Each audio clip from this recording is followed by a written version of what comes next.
There's a lot of hype around the recent emergence of these GLP-1 weight loss medications at the moment, and certainly for many of my clients, they feel like they can't get away from the noise surrounding them. There seems to be a lot of praise for them. We know that they originally started to help people with type 2 diabetes, which they're really helping with, but a lot of praise for the weight loss. And it seems that the media coverage isn't always that balanced, because after all, they are getting really good clickbait from these positive stories around them. They're showing before and after photos, all these things that can be really quite triggering, I know, for anybody who's really battling perhaps with an eating disorder or their relationship with food and really wants to try and stay in the lane and not be triggered around all this conversation about weight loss at the moment.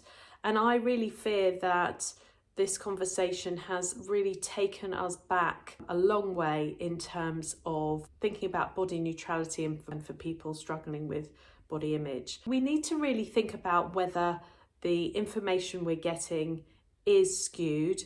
We need to think about the conflict of interest in terms of the scientific studies that have been carried out primarily by the drug companies that produce these products, and also that a lot of the doctors, particularly in the US, that talk about praise the products, you can actually see online a lot of them are being paid or have been paid by the drug companies.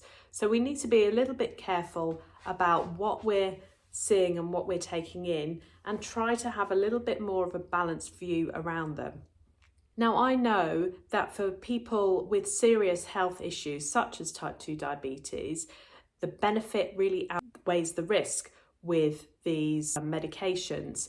And that's what we need to do with taking any medication. We need to think about the benefit versus the risk for each of us as an individual. And I think that some of that can get lost amongst all this noise out there around them. For many people who are perhaps getting hold of them primarily for weight loss when they're not deemed to be medically necessary for them, you have to start to think about what else, what are the risks involved? There are, of course, many side effects that come with this. Some people don't experience side effects, but for many people, there's all sorts of gastrointestinal issues and they can't remain on medications. But for some people, there are potentially very serious side effects, and we're learning more about that all the time. I've done a recent blog, I believe 6 months ago or so, which you can have a look at, which talks more about the side effects, but we're seeing more now with a link to a very serious eye disease that can cause blindness, to hair loss, and some of the medications there is a serious link to depression, anxiety, and even suicidal ideation. And of course, when you come off the medication, there is the rebound weight gain. We know that there's an average regain of at least 2/3 of their weight. But what I'm seeing in clinic for people who are coming to me having come off the medication is extreme and intense return of hunger and cravings and the food noise that's often discussed in the media. And it's almost like it's become worse for them. Of course, that leads to the sort of elephant in the room, that there's this growing pressure to perhaps think I need to be on them forever. But what is the safety around that? We don't actually have the data for long-term use of these medications. What could it potentially do in terms of side effects, but in terms of serious side effects, in terms of how it's kind of messing with our biology? There is no judgment if you are taking the medication. I understand why people are completely drawn to it. Completely get. We are living in a society of pervasive weight stigma, where we're made to feel that we're not good enough unless we fit certain body ideals. So it's understandable that for many people that they feel like perhaps this is the solution for them. However, if the underlying issues are not addressed, the eating behaviours and your relationship with food, it's just going to be a sticking plaster. And of course, if you do have to come off the medication, and for many people they don't want to be on them long term, then you're back to old behaviors and old mindset, and your relationship with food hasn't actually changed. So it's really important to do the work whether you're on or off the medications. But the good news is there are natural ways that we can support through our lifestyle, through our diet, GLP-1 and GIP. And I think that's something that we can all do whether we're on the medications or not. So first of all, we want to think about making sure we're having plenty of soluble fibre. That includes things like oats and legumes, so that's like chickpeas and lentils, but also fruit and vegetables too. Now it slows the digestion down, and that will boost your GLP-1 naturally. Healthy fats are also really important for this as well. So this will include things like avocados, nuts and seeds, but also oily fish and olive oil. And that helps to stimulate the release of this hormone. And I know for many people who are struggling with their relationship with food, or perhaps an eating disorder, there's still a lot of fear around fats, but this can actually really help with your satiety. And this is one of the reasons why. Protein as well, there's often a lot of talk at the moment about protein, but especially if you include that, start the day with some protein with your breakfast, that will help to curb those cravings and increase satiety throughout the day. Another thing is movement. Now, I'm not talking about punishing exercise, I'm talking about moving your body throughout the day. So regular activity really helps to increase the sensitivity to these hormones.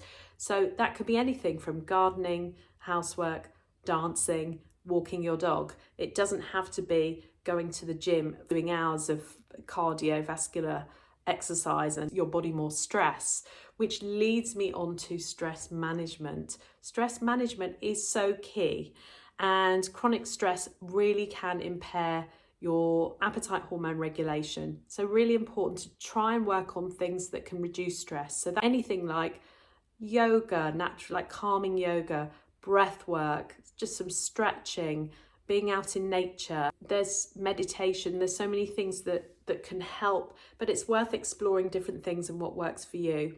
Meal timing is another one. Many people come to me having very chaotic eating patterns. Perhaps they're fasting and trying to avoid eating for as long as possible during the day. But in fact, regular meals help to prevent those blood sugar crashes and the rebound eating later in the day. And we know that this also helps with your GLP production. Now, another thing that we don't hear much about, but I've talked a lot about in my book as well, is supporting your gut health. So how do we do that? Well, some of the things we've already talked about in terms of fibre really help. But think about fermented foods as well if you enjoy them. That could be anything like sauerkraut, kimchi, miso, those kind of things, but also prebiotic foods as well. And prebiotics are essentially food for your beneficial bacteria. All the different particular vegetables like garlic and onions and leeks can be really helpful for that, but there's many more. And just generally fibre and a variety of fibre, and adding in that variety of plant foods, including whole grains, can really help support the production of short chain fatty acids. And these are byproducts of when your bacteria ferments the fibre in your gut, and they are incredibly helpful for the health of your gut. So really useful to include foods that really helps with that, and this will also boost your gut hormone release. Well, there's things we can do to add in and work on adding into our diet, but also looking at our lifestyle. It's really important to work on other behavioural and other areas and approaches if you're still struggling with your relationship with food. And this includes things like working on mindful eating, emotional regulation, understanding your hunger signals, and many more things. And these approaches really help to ensure that you develop a healthy relationship with food, but that it's sustainable for the long term, which is really important. So final thoughts are that medication can be a tool for some people, but it really isn't the whole solution for everything. It's important to look at your relationship with food, understand your body, and support your biology through real food and lifestyle as well. And I support my clients through this, whether they're on or off medications. And you'll see that I share a full roadmap of working through these things in my book, The Binge Freedom Method. So if you'd like to dive deeper, grab a copy of my book, and that will help you on your way. And I also work with clients one-to-one to help them as well. So I hope that was helpful, and I will see you soon.